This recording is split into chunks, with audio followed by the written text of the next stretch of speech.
Good morning, everyone. It is with the greatest pleasure that we welcome our esteemed speaker, attendees, and students.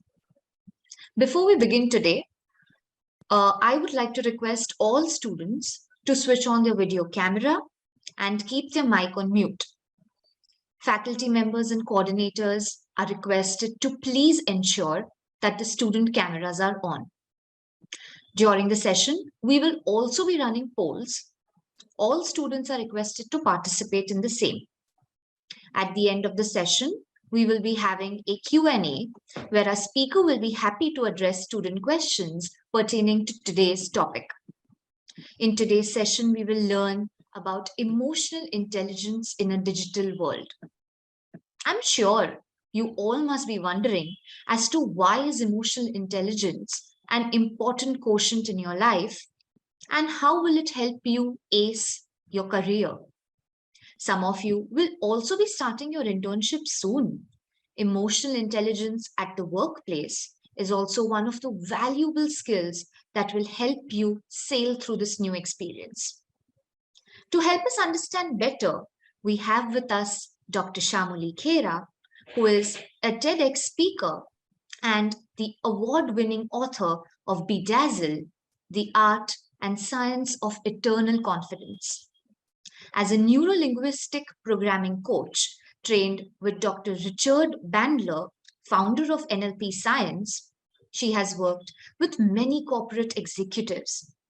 She has won many accolades to her name and has had an illustrious career as a TV presenter, content producer, public speaker, and a celebrity coach.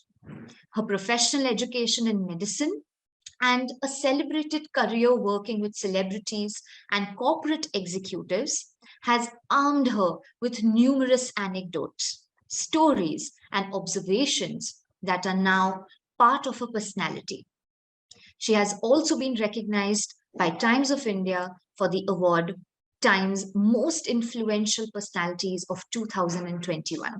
Shamoly ma'am, we welcome you. Over to you. Hi, everyone. Thank you so much for that warm welcome. And I'm as excited as you all must be to conduct this session. I hear you all are, wow, I can see everyone right now. You're an extremely ambitious bunch of young people. And I'm very excited to share with you what emotional intelligence is. And it is extremely important in today's world. It is something I wish I was taught when I was your age. But realizing that today we need it so importantly is a fantastic initiative that your team has taken to bring this into your lives. I'm going to quickly go ahead and share my screen. We will have a session of Q&A at the end. So just make sure that if you have any questions while we are speaking or while I'm in the middle of a topic, we can definitely bring it up. We have kept ample amount of time towards the end to talk about any queries that you might have about emotional intelligence. So we obviously all have heard of what intelligence is, right? Intelligence is IQ, for example. We all measure each other with IQ. There are a lot of exams or competitions about what is your intellectual quotient, which is IQ. Today, we are going to learn about EQ. EQ is your emotional quotient, your emotional intelligence.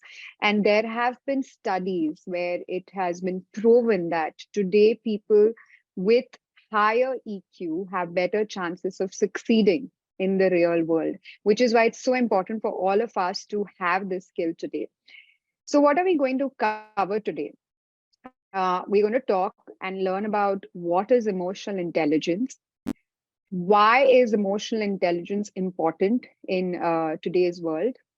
Using EI or emotional intelligence in the real world when you step out and in the digital world, which is what we are calling today's topic, because more or less we will focus on how you can bring EI in your daily interactions as well as your digital interactions. So let's start a bit with what is emotional intelligence. Does anyone want to give a try of what emotional intelligence is, or does anyone want to raise a hand and try defining it by themselves? It will not be right or wrong. It's just a trial that you want to probably go ahead and take. So emotional intelligence, I will just reveal it. It is the ability to identify, assess, and manage emotions, right? So if we are able to really identify our self emotions as well as of others, that's emotional intelligence. So a lot of times you must have in your interactions, for example, sensed a dual sense of communication. For example, that person is saying I'm fine, but the tone doesn't say I'm fine, right? And if you as a person have been able to assess that he or she is saying I'm fine, but actually with the facial expressions, with the tone, with the behavior, this person doesn't actually look fine. If you were able to diagnose that, then you're emotionally intelligent. And today it's extremely important because sometimes people may say some things, but they may mean something else. The idea is to take the conversation forward by understanding the real context of what people mean, because sometimes people may be forced to be politically correct, or sometimes you may step in an environment or a work environment where your boss or your colleague is saying something, but actually they mean something else. So this is what emotional intelligence means. Are you able to identify? Are you able to assess? And once you've diagnosed that, do you know how to manage that emotion? That's what it is. Does Rishikesh have a question?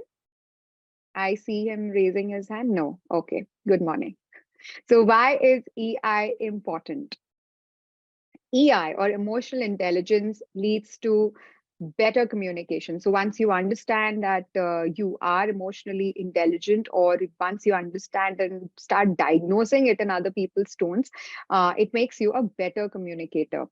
You relate better to other people's situations. So there have been times when I have met people and I give you an example of, oh, I'm fine. But actually, when you denote or, go inside diagnosing what that person is actually trying to say, you don't actually go and tell them, oh, I know you don't really mean this, but you try and respond back to their tone or behavior. Would you like to share something?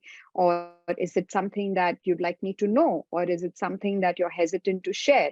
Right? It's not about putting that person in a spot, but it's about trying to relate to them, to what they are maybe hesitant to share with you. You also form healthier relationships once you are able to, for example, relate to even your parents, for that matter, your teachers or your friends. So once you're able to denote what your friend actually means as opposed to what they might be saying in words, it really leads to much stronger relationships because you go beyond the tone of what that person is trying to say. For example, a person is, your friend or someone is giving you a cold treatment the next day. Maybe you did something the previous day of what you're not aware of. So an ideal knee-jerk reaction, what we most of us may do is, oh, if he's not talking to me, it's fine. When I may not talk to him. But a healthier reaction would be to go and confront and understand that, is there something that you'd like to share, or is it something that I missed? So you are actually addressing what the relationship can be or what this person means. This also helps you achieve greater success at work. So once you are emotionally intelligent, when you do end up, I hear that you all have internships in your hand and you all will be now stepping into the real world where you will understand hierarchy. You will have bosses, you will have colleagues, you may, if you progress, you'll have juniors as well. And this is where emotional intelligence will really help you, because if you're able to, for example, denote the tone of your boss, he's saying something and he's saying, can someone get this done? Now, just understanding emotionally intelligently that maybe he wants one of you to take initiative and being the person and saying, sir, I'll do it, or why don't I get it done? Right? So being the person who is able to understand the subtext of communication, of what people are trying to tell you. That also gives you greater success at work. And it diffuses conflict. For example, I gave you an example of how if you are receiving cold treatment, how you could respond to it. Instead of responding with cold treatment, maybe you can go and confront in a very calm manner. It need not be in a manner that why you're being rude or why you're being cold, what have I done? Instead of that, is there something you'd like to share, or is there something that I may have missed? I would like to know what's going on between us, or is there something that I might have done to upset you unintentionally, right? So what happens is when you are open for that kind of communication, it's your EI, it's your emotional intelligence that helps you to get over conflicts as well. I want to do a quick poll now. We spoke a bit about emotional intelligence, and I think one of our, yes, perfect, it's right there. I'd want you to answer, have you ever heard of the concept of emotional intelligence before? In a yes or no. So we can see the results on screen, right? There are 59% who have heard of the concept of emotional intelligence before, which is amazing, and 41% haven't.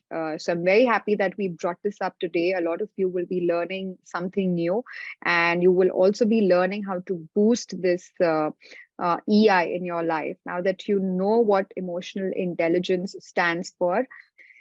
So some of you have heard of this concept, some of you haven't. So I'm very happy we are doing this. We will move a little bit forward to now understand that what are the actual components of emotional intelligence. We know that we now know what emotional intelligence in essence is, in concept.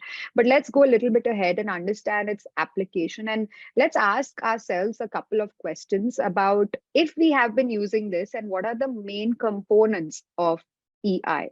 Okay, so the number one component is emotional awareness. There are four components. We will now go into number one. If anyone is, someone remembers better with notes. I'm a person who remembers better with writing. So I like to, write these things down. Emotional awareness is one thing. So what is emotional awareness? My feelings are clear to me at any given moment. So if I'm emotionally aware, one of the statements that I can positively make is my feelings are clear to me at any given moment, right? So there are times when we are confused, we are sad, we are frustrated, angry, or any of these emotions. And sometimes you're not able to, finger it on what it is that one thing, what is that one thing that's really upsetting us. Sometimes 3 4 things since morning have not worked, and it's the fourth one that really blasts our head or really gets us to the tipping point. So actually it's not the fourth thing, actually it's the fact that we have been experiencing low senses or low feelings since morning, and it just is that one push. Because sometimes, for example, you've stepped out and someone has said something in a joke or in good humor, they're trying to crack a joke, but you have really taken it to heart, not because maybe the joke was that bad or that mean, but because you have been in a low state since morning, which you yourself didn't self-diagnose, but that joke has tipped you off to the other end. And sometimes we end up blaming that single person for our entire tipping off the emotion. So being emotionally aware of what our feelings are at any given moment is a fantastic scale or metric of emotional intelligence. Next is I'm able to stand apart from my thoughts and feelings, right? So, and example them. So for example, I am heading to work right now. Let's say you're heading to your class right now, and you are not particularly in a very good mood, but you know that today you do have to, for example, attend this session. So can I keep aside my feelings of not feeling that great, maybe with someone at home or someone within my friendship circle? Can I keep that aside for now and focus on this class, because maybe I will learn something here that will be benefiting for me in the long journey? Or will I let that bad emotion or that frustrated feeling that I've been carrying since the day or because of a bad interaction with someone into this session And what will happen is I have also tipped off this session. I'm not absorbing anything in this session. And after the session is over, I feel even worse because I haven't been able to absorb much. So can I stand apart from my thoughts and feelings and keep them aside while I focus on other things that are important at that moment? Even when I'm upset, I'm aware of what's happening to me. Why is this extremely important? Is also because we will also move forward and see that while right now we are talking about emotional awareness in self, once you're able to diagnose this in self, it is much easier to diagnose the same in people around you. And so, for example, you're upset. Are you aware, or you're aware of that's happening to you? What are the things you can do in that moment to feel better or to kind of get into a therapy? Some people, for example, prefer to be by themselves till they have, undone their thoughts, till they have understood what is annoying them, till they have found out a solution to mend the situation, and then they are ready for a people's interaction. Let's say we don't have that option. Let's say you have to get up, pick your bag, and go to school or go to college and finish your studies. Are you able to keep that aside, or are you aware that you may be in a state of upset, but you still may have to do people interaction, and you will still have to do it in the best of your ability without actually getting bringing that sense of upsettingness in your people's interaction? Can you be emotionally aware of that? That's a very important exercise here, and if you're able to do this, you can call yourself emotionally intelligent. This is one extremely important component. Next, we move to emotional management. So now that, let's say, I've been able to assess how I'm feeling, and once I'm able to assess and diagnose, understand that treatment always happens after diagnosis. You are only able to find the solution after you identify there is a problem. So now that you are aware of your emotions, let's talk about emotional management. Example, I can accept critical comments from others without being angry. So let's say I have gone out and I have, asked for feedback. Maybe I just finished a speech and I'm asking some of my friends, what did you think about it? So most times when we are like, hey, what did you think about it? We really expect, compliments in reply, right? We want to be appreciated. We all want to feel good about ourselves, feel appreciated. We all want to feel like, wow, this person did amazing. But let's say there are people who will give you some kind of feedback, which may not be exactly appreciation. And are you able to accept that? Are you able to, let's say someone said, your voice was a little low, or actually you forgot in between, or, it was too long, like in between, I really lost interest, or that joke was not funny. It could be anything. And not everyone has, not everyone has the emotional intelligence um, to verbalize it in a smart or intelligent manner, to verbalize in a manner that other person is not hurtful. But now that you are getting trained into it, let's say someone comes and says, listen, that speech was really boring. So if you are emotionally intelligent, you will go deep into that comment and say, okay, interesting. What part of that speech did you find boring? And let's say that person has actually not thought about it. He is just like, boring is just a random word. But when you ask such a specific question, he actually starts thinking and say, maybe it was a little too long. Or maybe the content was a bit monotonous. Maybe now he really starts. So what is happening is you're converting that one critical or criticism comment into some level of constructive feedback. So can you do that? Can you think of it as an opportunity to get some genuine feedback and maybe incorporate it into your next speech? That is emotional management. So you can maybe accept critical comments without being angry. Let's say your parents come and say, listen, your room is untidy all the time, or this is not done all the time, there are things lying around it. In a statement like that, our first reaction is, oh, why am I being picked? Or, oh, I've just come back from, a long day at school or college.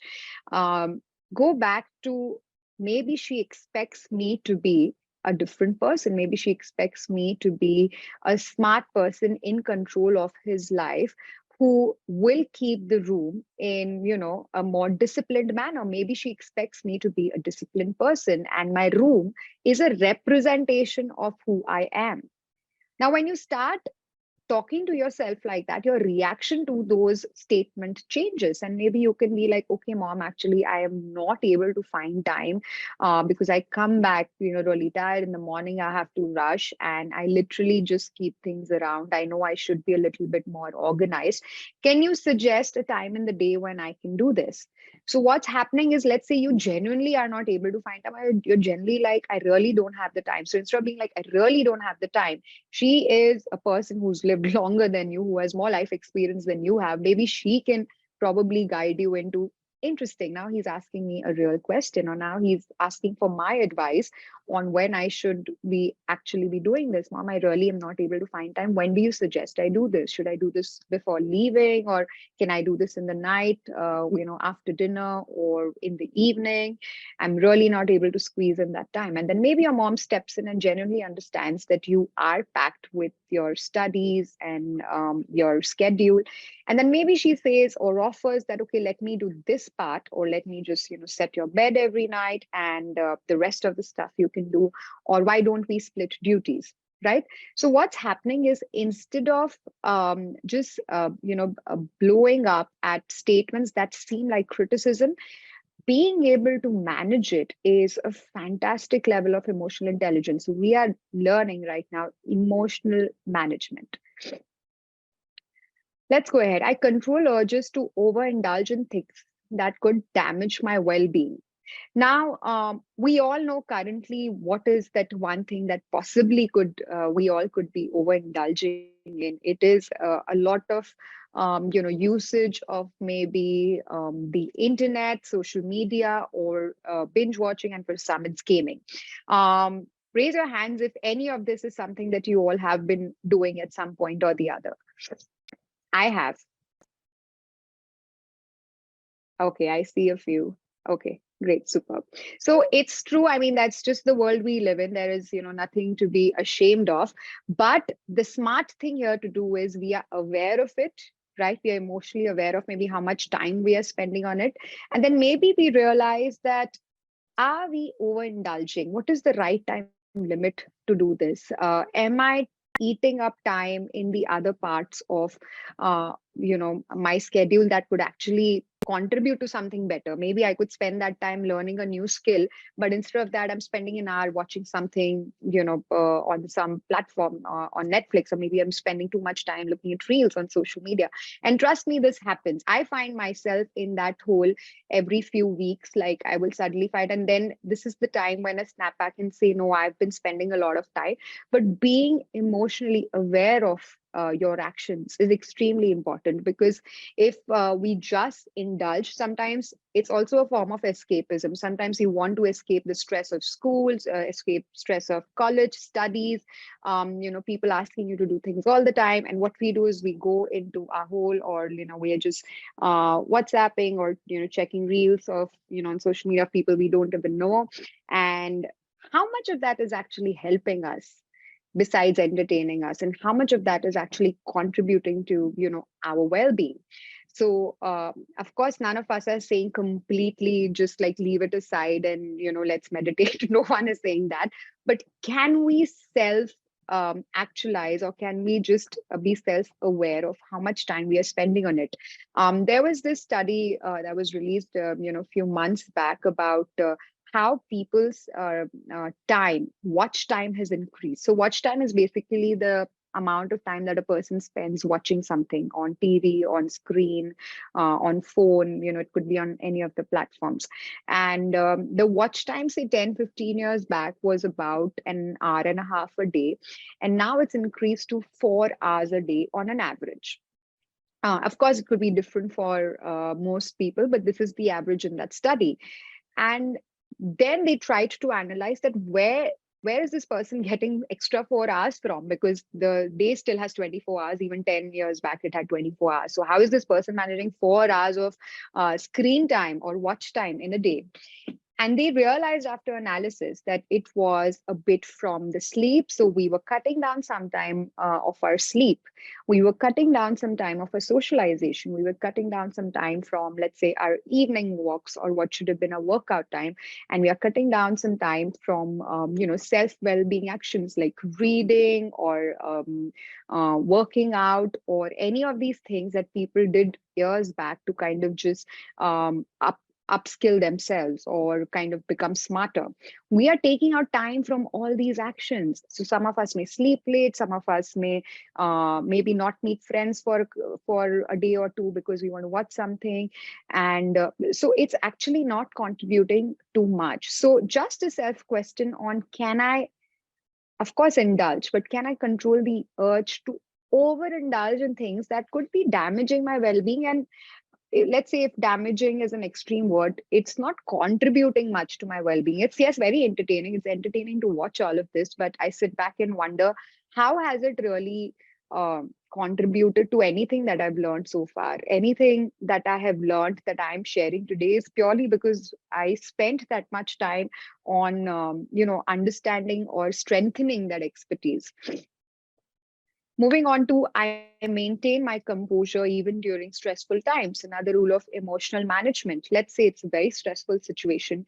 Um, are you able to calmly sit through that conflict, sit through that discussion or disagreement and understand both sides of the story? Or is someone, or are you walking out? Are you shutting down? Are you snapping? Are you, doing any of these things? Are you saying things that you may regret later? Are you doing things that you may regret later?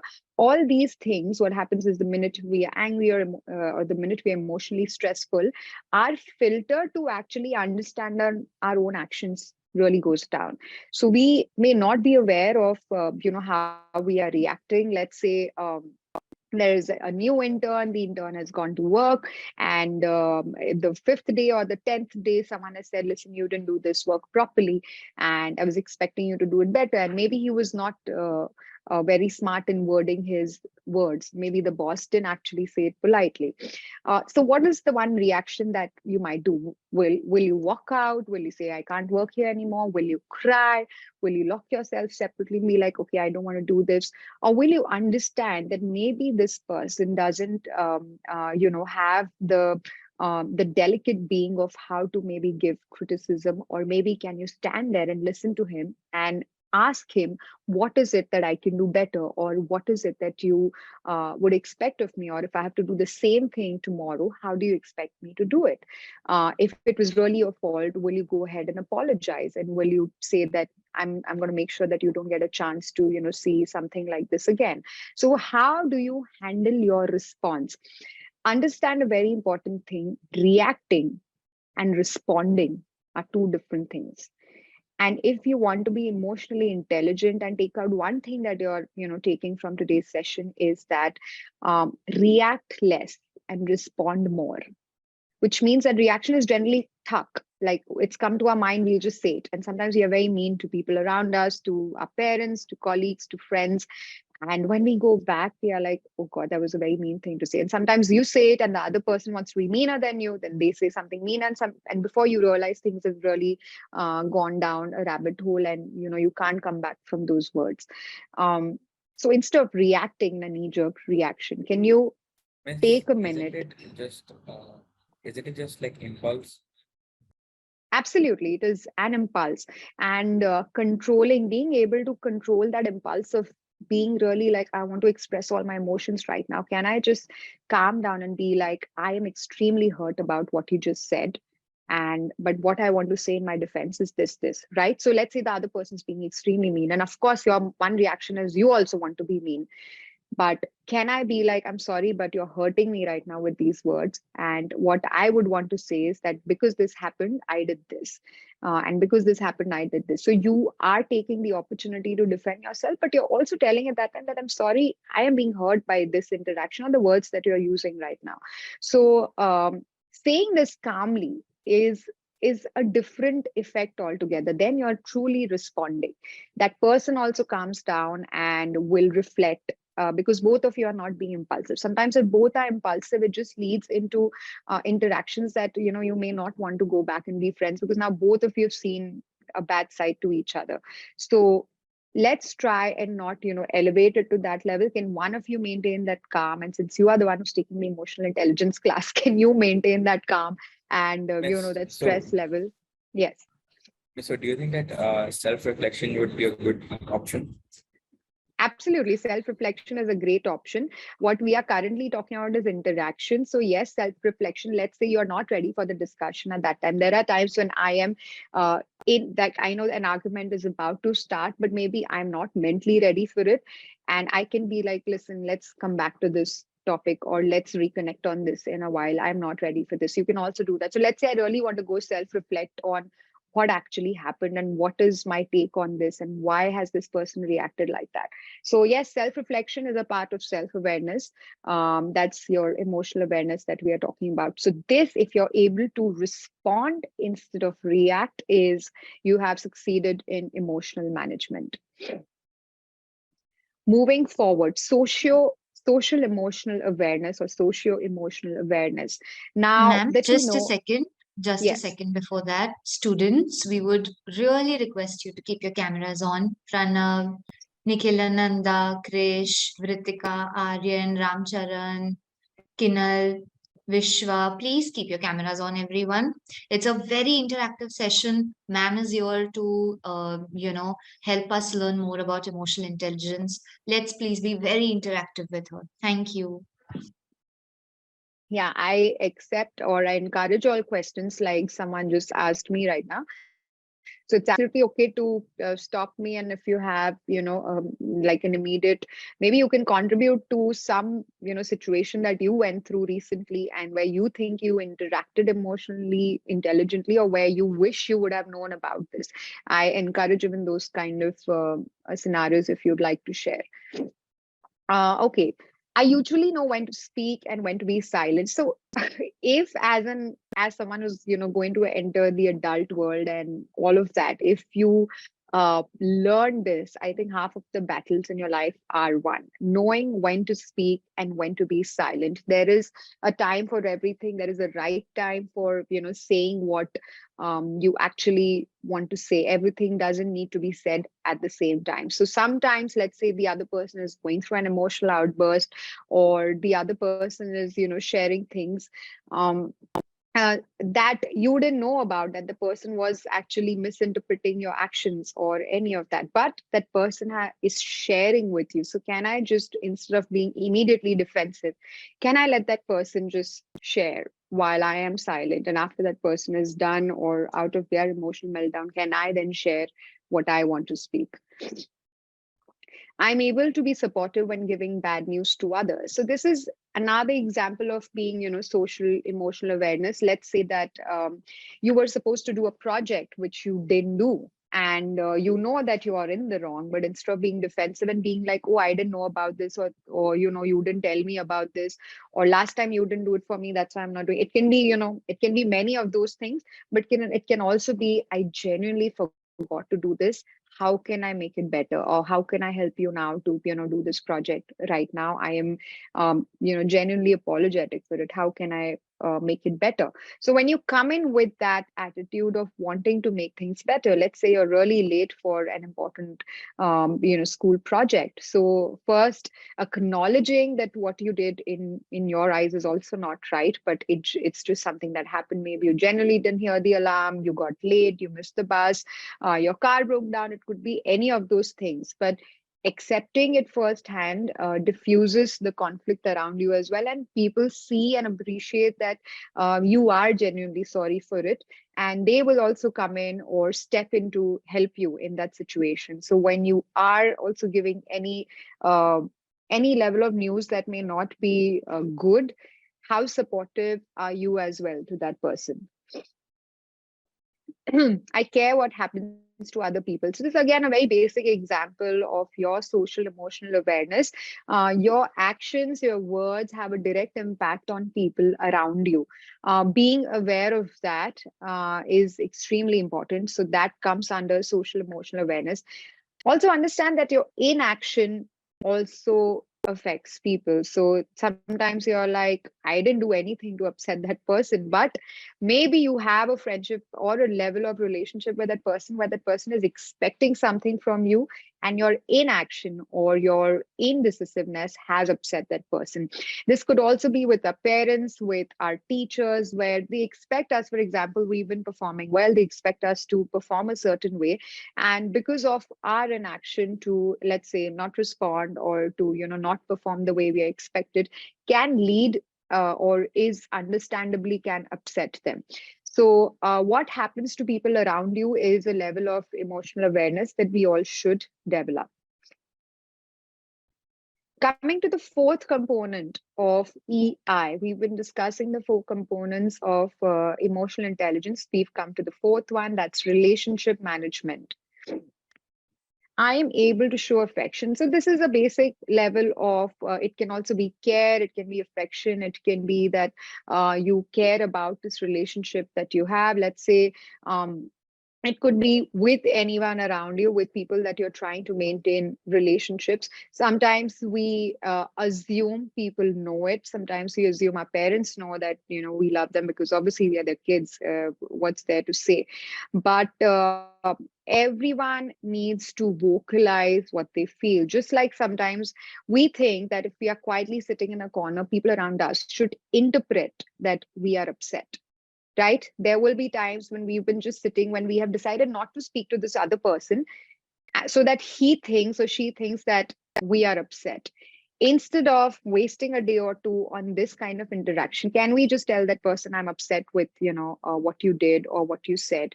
Or maybe even at work, when you guys go out to your internships, maybe you expected some level of help from a senior and you didn't receive that.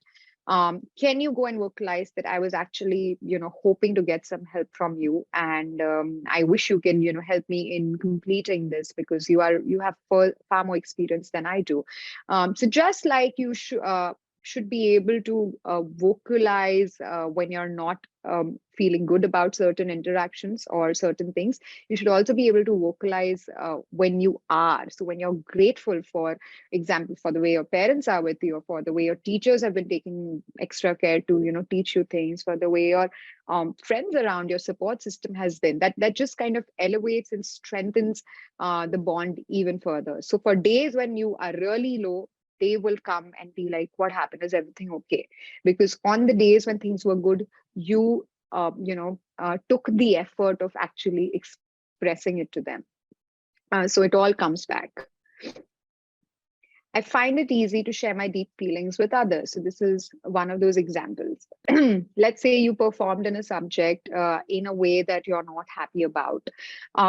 Sharing it with your teacher of that subject and really saying that, I actually am very passionate about the subject and I don't know, I've spent so much time working on it. I am very disappointed that I didn't do this well. And so instead of taking it out on, my teacher didn't teach me properly, or she didn't probably give me the marks as expected, or I slept late last night, could be 5 other things, or it could be you taking ownership and sharing that, what can I do about this? I'm able to talk someone down even if they are very upset. So being able to calm someone down, like we earlier saw an example of, is a fantastic way of emotionally managing that person. So if someone else is upset, understand that not everyone is able to see through their causes of being upset, or their causes of why they're feeling what they're feeling. And sometimes they need someone to bring the mirror to them or talk them out, to be like, this is exactly actually why you have been upset and you not realized it. So can you calm yourself down instead of reacting to the words, and make sense what that person is saying? Sometimes a person is being mean not because they don't like you, but because they have gone through something that they are not very happy about. And instead of listening to those words of hatred for yourself, being able to diagnose that he or she is in a bad place or in a place that needs help from your end is a far more emotionally intelligent way to manage that relationship. Let's come a little to using EI in the real world. Now, a couple of examples that I'm going to give you here, and you have to decide for yourself if you're going to go for A or for B. So, for example, I generally allow my emotions and moods to impact my behaviors, or I generally keep my disruptive emotions and impulses under control. So, what do you think an emotionally intelligent person will do? Those who think or you can just unmute yourself and say A and B. So, would you allow your Miss, emotions don't, and Miss, don't like both of them have like bad perspective or like bad sides to it, because if you say A, so then you have to choose you one would answer. say, One is the wrong answer, one is the right answer. So if you're yeah, much, but emotionally yeah, much, but intelligent, that's why I'm saying that. That's what I'm saying. But like, if you choose like A, right, then you would like everything around you. If somebody says bad something, you maybe start crying, or like maybe you start becoming physical. And if you say B, like you keep putting all these emotions in you, and you keep piling it up, and then one day it might just happen that you like it just might come as okay, an impulse and understood, you might break understood, everything. understood. So in this case, the correct answer for an emotionally intelligent person is B. Now hear me why.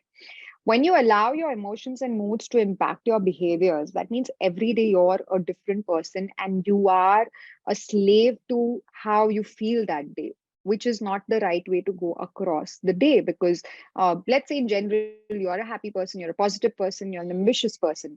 How can but there will be, life happens. So things will happen that will try to bring your mood down. But can I not let these things affect my mood or my personality in general, as opposed to keeping my disruptive emotions and impulses under control? Now, when we say under control, we don't say sweep it under the carpet, or we don't say just stuff it in and don't talk about it.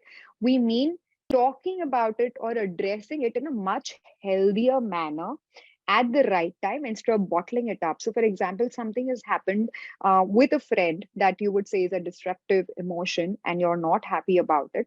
But instead of going completely cold about it, or letting 3, 4 such instances happen, and during the fifth time you blow up and be like, even last time you did this and even this time that happened. So instead of letting it get to that level, can you address it the first time itself? So when you say under control, it means just addressing it in a proper communication, right? It's not bottling it up. That's not what it means. Okay.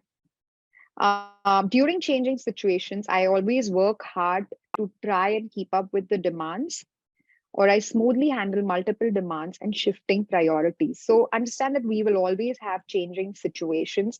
Let's say you are, in a place right now, tomorrow you'll be at a workplace. So that's a changing situation.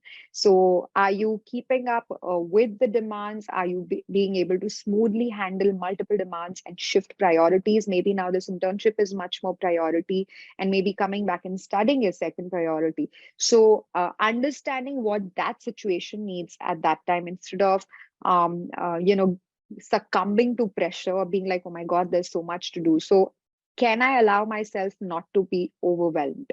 Right? We will all have demanding schedules in the coming days and weeks of our lives.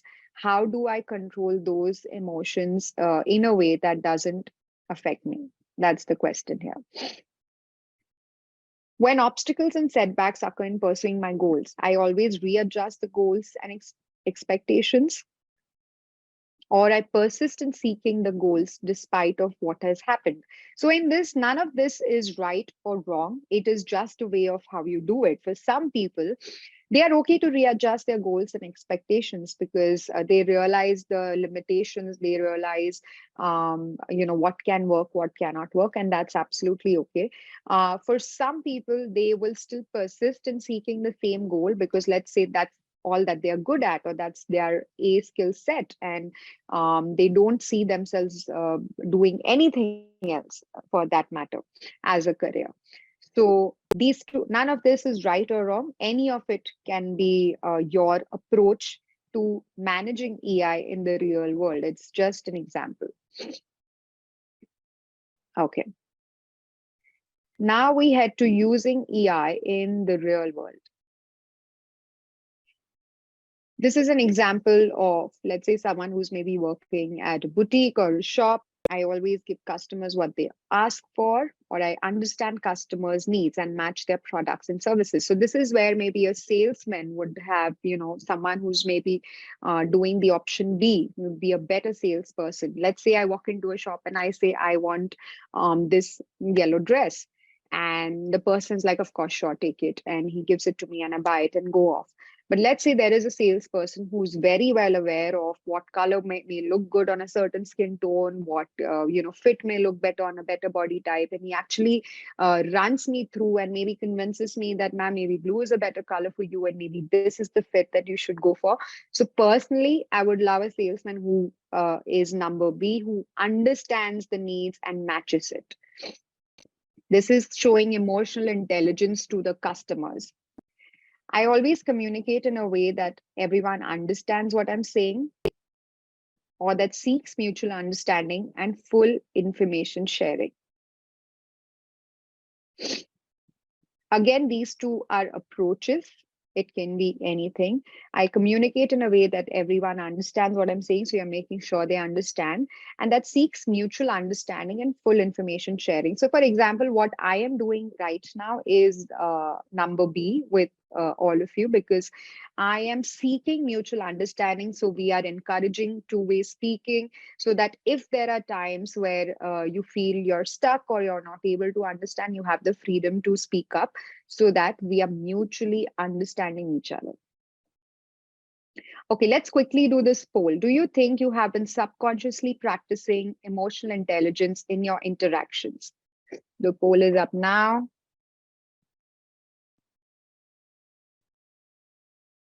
We have a couple of them come in, I think. Okay, so there are 70% who have shared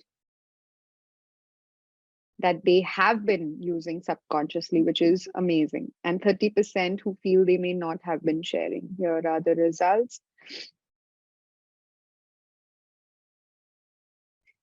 Which is great. So what we have discussed is we will come into situations, at least now you know that you have been using emotional intelligence. Now you will be able to see and notice and acknowledge if the person opposite you has emotional intelligence, and let's say they don't have it, how can you take this interaction forward with EI? So that's fantastic. A lot of you have been using it. Amazing. Okay, moving forward. So how can I boost my EI strategies? Right now we have just two of our chunks left, and after that I would love to kind of hear back from all of you. Boosting EI strategies.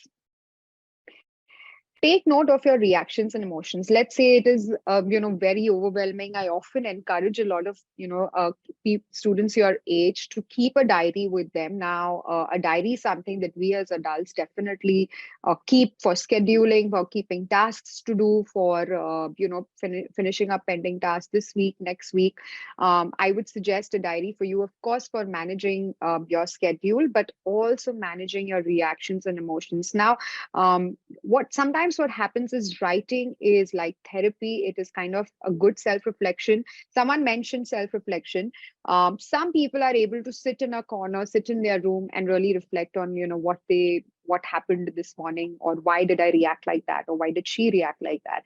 But some people are not able to get that train of thought. I was, in fact, one of the students who loved writing. So I still have my diaries from, years back, and writing things about which I thought I was not comfortable sharing with my teachers or my parents, or something which I felt very embarrassed about. For example, I didn't top the class, but one of my competitors topped and I came a close second, and I'd really worked hard for that subject a lot.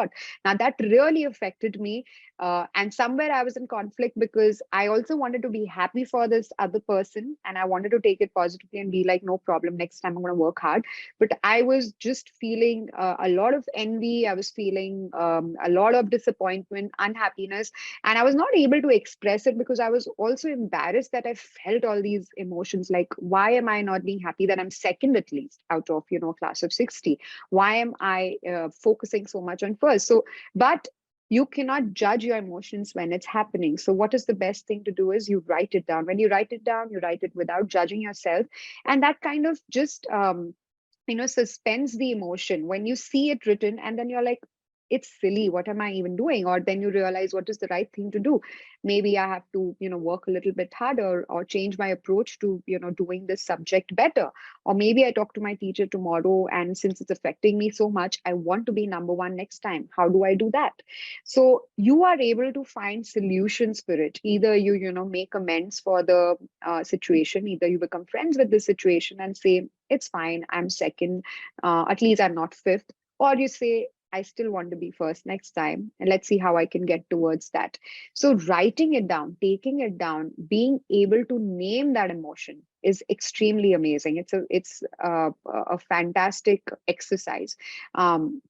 You've come back, you don't know what you're feeling a little bit like a mix of emotions, but when you start writing, oh, it's envy, oh, it's maybe I'm jealous, oh, maybe I'm not. Upset is a very broad word. You are upset, yes, but why are you upset? Maybe you're hurt, right? So when you break that down, it really reveals, it's like a mirror into yourself, and then you come up with solutions on managing those emotions.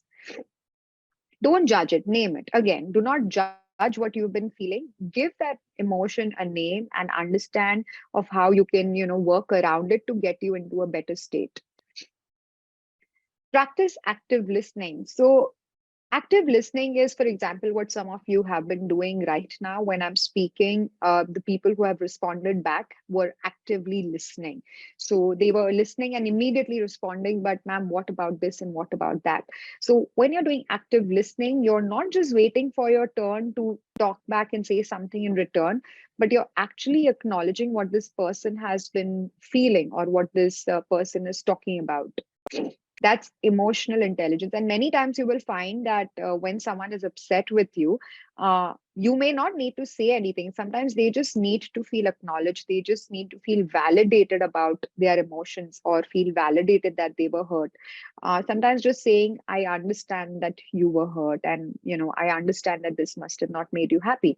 Sometimes just saying that diffuses the situation because that person feels validated for their emotions. Practice accepting feedback without getting defensive. Now, I know this is tough. This is tough even for adults, as people that we are. We all want to obviously get a lot of appreciation. We all want to, hear good things. But can I take feedback without getting defensive? I know sometimes, your dialogues will come till here and you will wait for that person to finish so that you can say, listen, but I was doing this. Listen, but I actually wanted to do this. But can I just try once taking it without getting defensive and being like, let me try this next time? That's actually a great suggestion. I'll try that next time. Or interesting. Thank you for taking the time to give me that feedback, right? Someone's actually taking time and energy to give you that feedback. Thank you. Let me try that next time. So again, better communication. All of these things will lead to better communication. Okay, using EI in the digital world. This is the last slide. After this, I want all of you to be up and about with the questions that you might have for me. The ability to digitally sense someone else's response. Okay, now let's say if I were to not talk anything in this session and all you see are the words on the screen. If you're able to sense my response in this, then you're able to digitally understand. That's emotional intelligence in the digital world. A big example is social media. A lot of communication that happens through people on social media is through comments, captions, words, right? And what all do we use to express ourselves? We may use an emoji, we may use smileys, we may use exclamation marks. All of these are words that are helping us digitally respond with our emotions in place. Emotion is what triggers engagement on social media. So understand one of the reasons why some of you may love social media is because it is a very emotional heavy platform, which means you may love some things, you may hate some things, but you cannot ignore it, right? So sometimes the most shared pieces on social media are either ones that are absolutely blasphemous, like, oh my God, this happened somewhere, and how did this building fall? So that's emotionally triggering to you. People share it, that, oh my God, I can't believe it. Or something is emotionally surprising to you, that how did this person stand on that pole or that, rope and walk? Okay, I'm going to share this. Or anything that emotionally triggers you increases engagement, which is why a lot of the content, now you see the videos, reels. Why are reels doing so well? Because they are quick video takes. They are not long video takes. There are a lot of special effects, there are a lot of cuts, there is music in the background. It's like a little 1 minute movie. Again, it's emotionally absorbing you in it, and we love watching it. So be aware of where it is hooking you up unnecessarily. What makes human interactions human? So understand the tone of voice really makes human interactions human, which means that I can tell you on email or WhatsApp, for example, please get this done. Those are my words. Please get this done. So if you've never met me, it will sound like, why is she giving me an order? Or why is this a command? I don't want to do it. Forget it. Why am I given an order? I don't want to do it. But let's say you have met me and you know that maybe I mean it as a request. Then maybe you will hear it as, please get this done. Yeah. Now we don't have the opportunity to control what other people hear. So which is where you have to start using words like, I request you to please get this done, or I will appreciate if you get this done, right? Sometimes on emails, you can't use emojis because it's a work-related communication. In communication with your, with your teachers, peers, you can't put smileys on it. So which is where you use those magic words.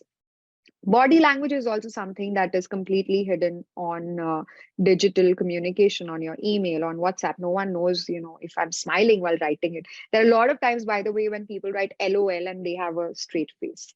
No one is actually ROFL when they write ROFL. People are really just have a straight face and they're writing it. So it's very difficult to guess their body language.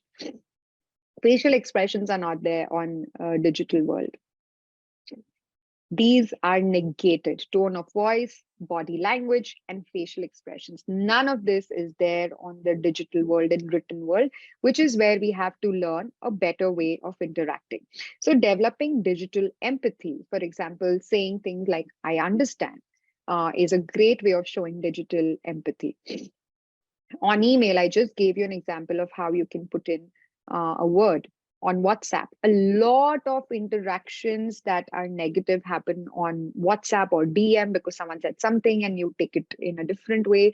You don't like the tone of that person, or it sounds like this person is being mean because you can't hear them. And we jump to conclusions. So understand that you're not able to figure a tone. So I always tell people, if there is a conflict going on, disagreement, please pick up the phone and talk, because that way you're able to figure each other's tone, you're able to figure what this person actually means to say. Even on social media, most of it, like I said, is meant, they make content that is emotionally triggering or connecting or hypnotizing to you. So how much is okay is something that you should decide for yourselves. Okay, so using words like, I appreciate the time you're giving me, or I appreciate your feedback. Let's say someone has said some things to you that you don't like, and you can be like, I appreciate you taking the time out to, giving me this critical feedback or this constructive feedback. Let's say you've hurt someone, or let's say you are late. So I understand that me coming late has been detrimental to the organization or has been harmful to this project. Please let me know how I can make this better. Sometimes just acknowledging that, you were not on the right side just makes things right. I acknowledge again. I acknowledge that I did this, which may have affected or may have been interpreted differently. How can I make it better? I would be grateful if, so let's say instead of saying, please get this done, I can say, I would be grateful if this can be done, or I would request you to focus on this on priority to get this done. Right? So in digital world, these words are important because you can't use emojis every time. You can't, when you're putting your emails, these are some of the words that you should bookmark to kind of communicate with your team. Once you start interning, this kind of communication, even in verbal, is extremely important. No emojis on email ever. Okay, we're going to do the last poll right now. Can you think of people around you who seem emotionally intelligent? About 73% can think of people around them who seem emotionally intelligent, as opposed to 29% who don't see that.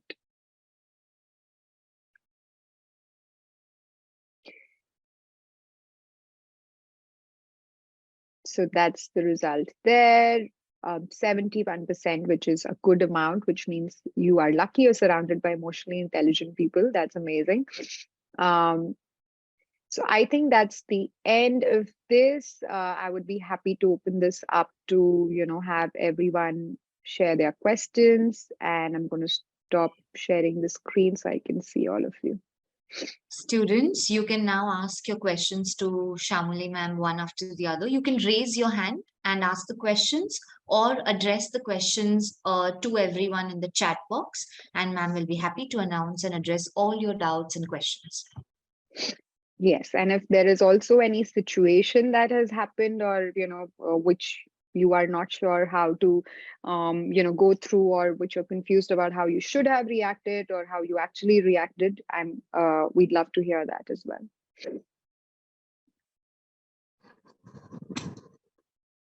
Good afternoon, ma'am. Can I ask some questions on behalf of the students? Yes, sure. Yeah, ma'am, I would like to congratulate you that it was a very, very good session, which would definitely benefit our students here, ma'am. So, what I see is that the students are really very respectful in the class, especially this batch has been amazing. But sometimes what happens, like, in a day, if there's something wrong happening, or if, there is, if they are upset with something, or they have been scolded for a reason elsewhere, whatever the things happen. So, and, when they're very low during the class also. So as a teacher, as a mentor, how would you guide us, to uplift their mood and make them again happy, and to make them concentrated in the class back again? I think that is where an emotional intelligence of a teacher would also play a role to shape in the bright future. Absolutely, absolutely. Well said, Meenal. I think identifying first that, let's say, he or she is not in the right mood to absorb what you've been teaching. Let's say you have identified that this person is feeling low at some point in the day, or right after you have diagnosed or noticed it.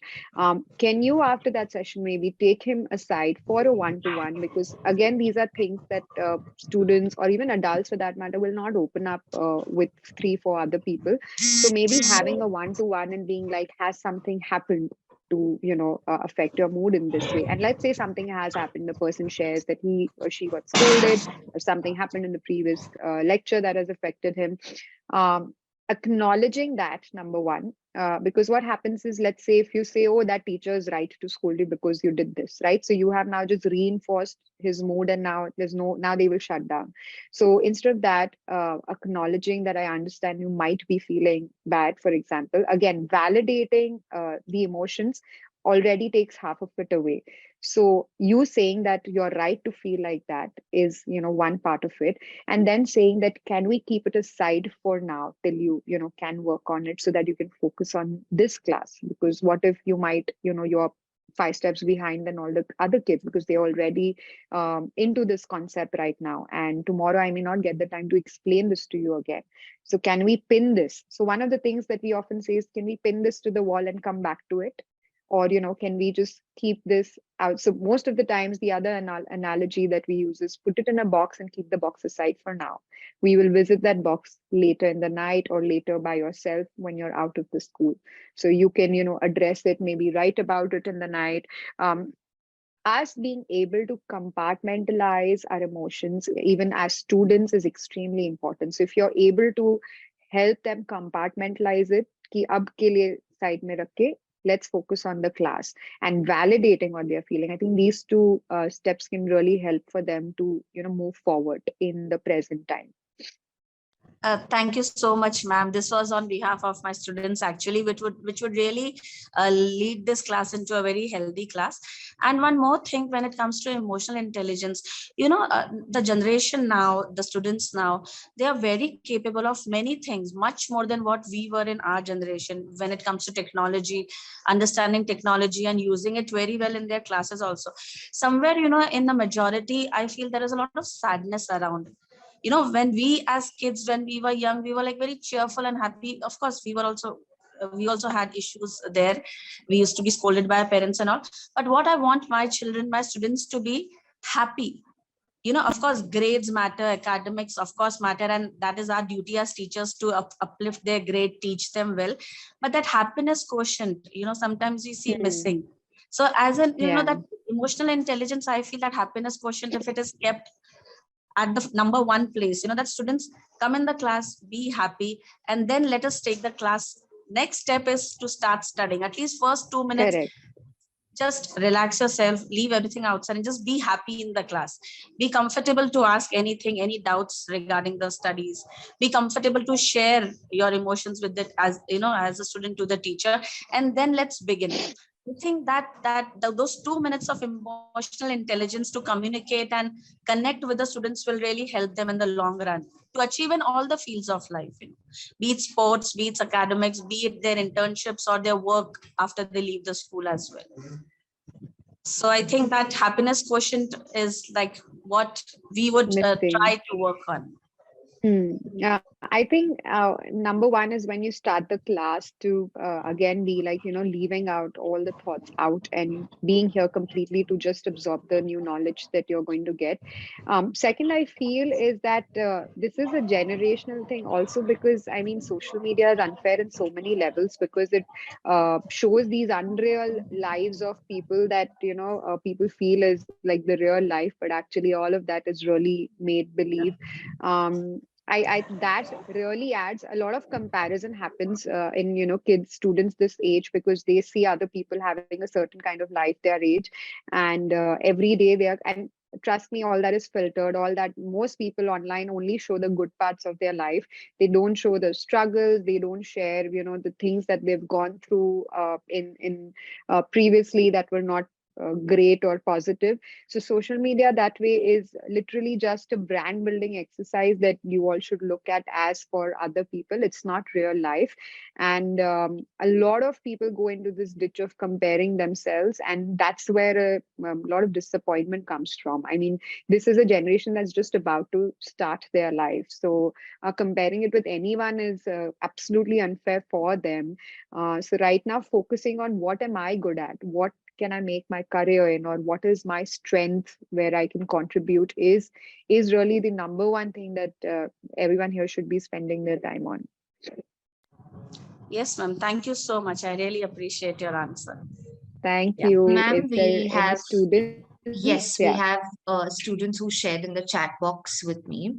One student has said, how important is EQ with respect to professional environment? Like when we go from the school environment to the professional environment, how important it is to, function in a team that has emotional intelligence or lacks emotional intelligence. Just before you answer, ma'am, students, please switch on your cameras. Thank you very much.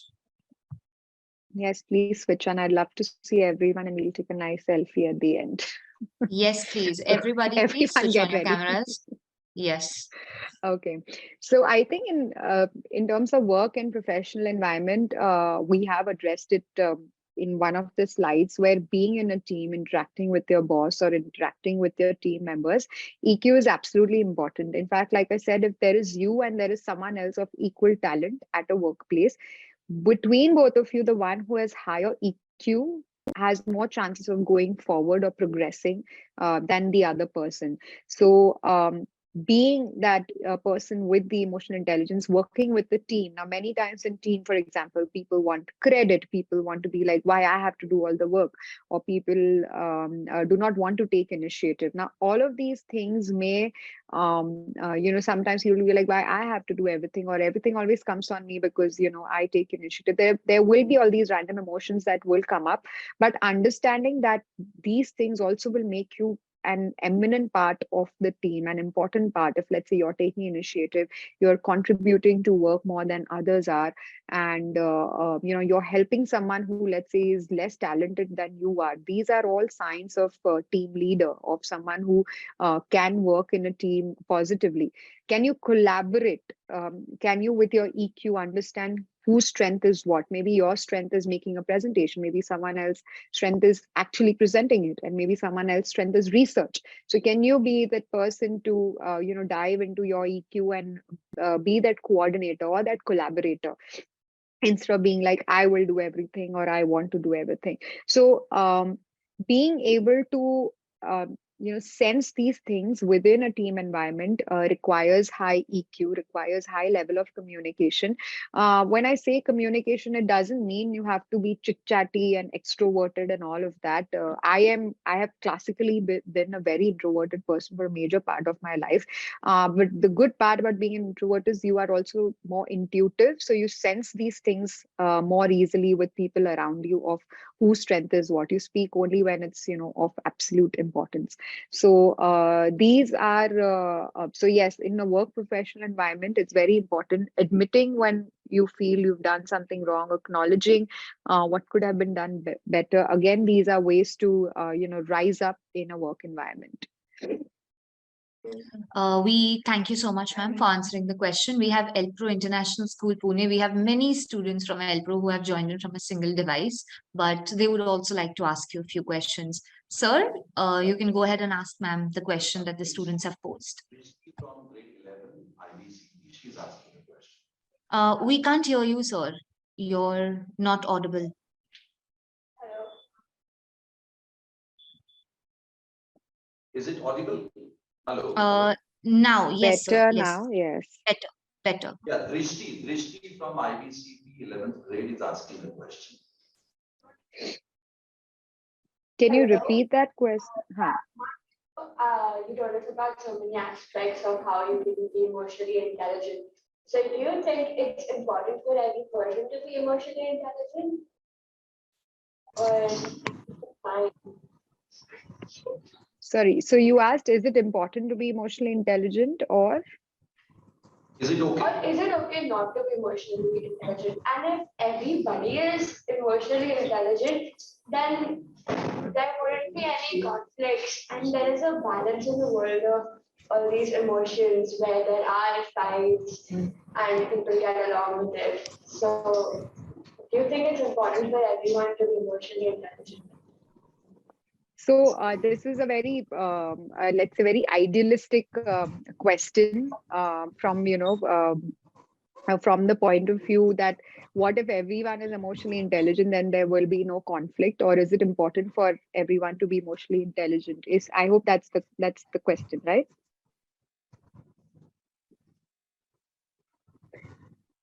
Okay, so we have literally in the last 1 hour spoken about why it is important to be emotionally intelligent. So 100% my answer will be yes, it is important.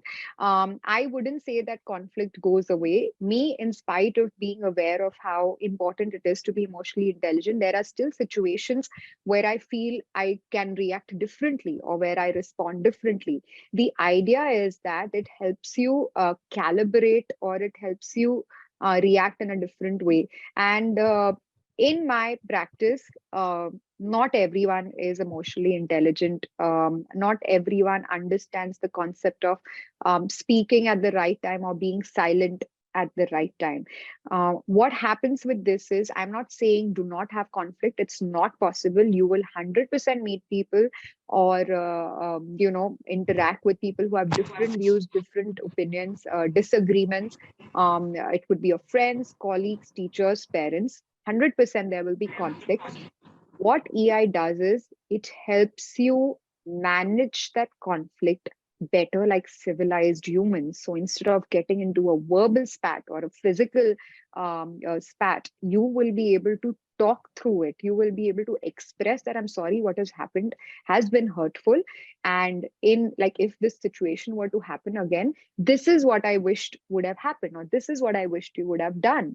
or this is how I will react the next time, right? So what you're doing is you're calibrating each other's emotions. Now, there are people, for example, who are extremely extroverted. They are joking all the time. Let's say this person is joking about something about me. Now, maybe I'm a sensitive person, and maybe this extroverted person doesn't mean it. But if I am emotionally intelligent, I understand that this is his personality. This is how he jokes around. Maybe I, mend and not feel bad about it. Or if I'm very sensitive, then I have a conversation with him and say, listen, I understand that this is your casual way of speaking, but it tends to hurt me and I'm not very fond of this interaction. So to answer your question, I feel it just makes conflict managed better. Excuse me, ma'am, can you hear me? Yes. Yeah, that was actually I had another question in the components of emotional intelligence part that we were doing. You said the emotional management is how well we manage our own emotions. But now there have been a few times where I know that the way I'm behaving isn't emotionally correct or isn't right, but I still have no clue how to change that. So what should we Okay. do? Okay. So ideally in this situation, what most of the times I suggest is have a third person view. So most of the time, we may not be able to advise ourselves better because we are in the situation, right? So you are feeling something and you don't want to get out of that feeling. You want to be upset. Being upset is also making you feel good. It feels right. It feels very righteous, right? To be upset. You feel like you are standing up for some strong principle. That's why you are being upset about something. But let's say in your behavior, you have identified, I don't want to right now react like that, but like you said, I don't know what is the alternate way to react. So there are two ways to do this. One is either you do a third person perspective, which means that if this was someone else who was going through this situation, what would your advice be to that person? Or, if it was your friend, your brother, your sister who is going through this, what would be your advice? And generally, you will find an answer. The other option is to actually ask someone, or confide in someone who's senior to you, confide in, maybe the school has a counselor, or an adult or a guardian, or even a friend who you feel has that level of emotional maturity that you may currently not have. So in my opinion, the third person perspective works really well for me. Like if there are times when I don't know what to do, I take myself out of the situation and think of, what if this was someone else who is going through it, and what would I have advised this person? And generally, it's a very logical answer. But just because we are in it and we have logic and emotion all like mixed up, we may not be able to tell that to ourselves. So try that next time.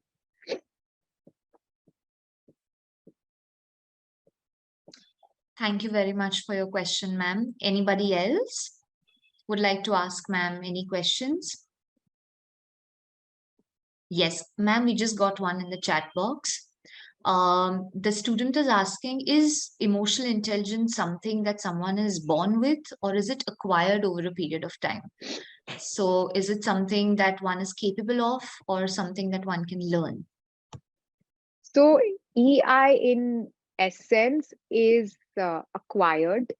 There are people who we can say are just emotionally intelligent. They are born with it, but that is also not true, because they are in an environment that probably has emotionally intelligent people. So maybe their parents are very high in EI. Their parents are talking and teaching about how important it is to respect someone else's emotion, how important your actions, have an effect on someone else's emotion. So by the time kids are 4 or 5, I have seen kids who are extremely highly, who have a very high EI, who are, for example, my daughter, when she wants to compliment something that I have got for her, she will make sure that she compensates by also telling her father that, Dada, don't worry, that day you also got me a very good gift. And I'm like, who's teaching her this? But I realized that we in general have a very high EI when we are, practicing human interaction, about how you should think about someone else's emotion. So most of it is acquired. Because with interaction, conflict is very normal. When a kid, 4 or 5 year old, goes out, when he realizes that, for example, someone is taking his toy, the first reaction is he's going to cry, he's He's upset when someone snatches the toy. Ownership, authority, these are things that we are born with. We don't want to part with our things. But then you teach emotional intelligence, where you're like, sharing is caring, and where you bring in all these concepts of how you should be the bigger person and, let that person share with you. So it is extremely acquired. This is base level EI that I'm speaking about. Now, when you're 15, 16, you are acquiring EI for interacting with complicated adults, which you will interact in the real and professional world. So yes, it is majorly acquired from the environment and from people that we interact with and experiences. Thank you so much, ma'am. Thank you. Do we have any other questions? I think we are kind of close to our time. Okay. And maybe I can request everyone to put their cameras up. Can we switch on our cameras, students, for one selfie with ma'am? Virtual selfie, but one selfie with ma'am. Everyone, please switch on your cameras, everybody. I want a nice smile and a nice we at the count of 3. I'm just gonna Krisha, wait for Chetan, it. Yes, Sushant. Samrat, that's Come also on. nice. I don't mind this. Samrat is doing this. I like that. Yes, very cool. I like that. Keep it up. Anyone else has any cool pose? Okay, Nalapatti has a very cool pose, man. I love that name. Okay, who else is someone in a mask? Wow. Sushant, Suthan, please switch on your cameras. Yes, thank you so much. Yes, this is also cool. Swaroop, nice. I like that. You can do that.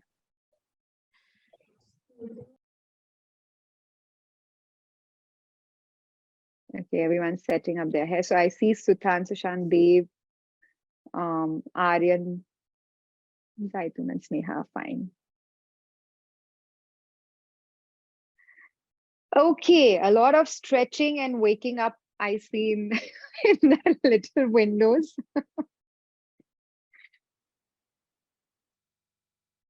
Okay, are we ready for our selfie? 1, 2, 3, cheese. Oh my God, it's like the screen is frozen, you guys. For that 1 minute, it was like amazingly stationary. I thought my screen was hung. Awesome, amazing. I had a fantastic time hosting this session. Yes.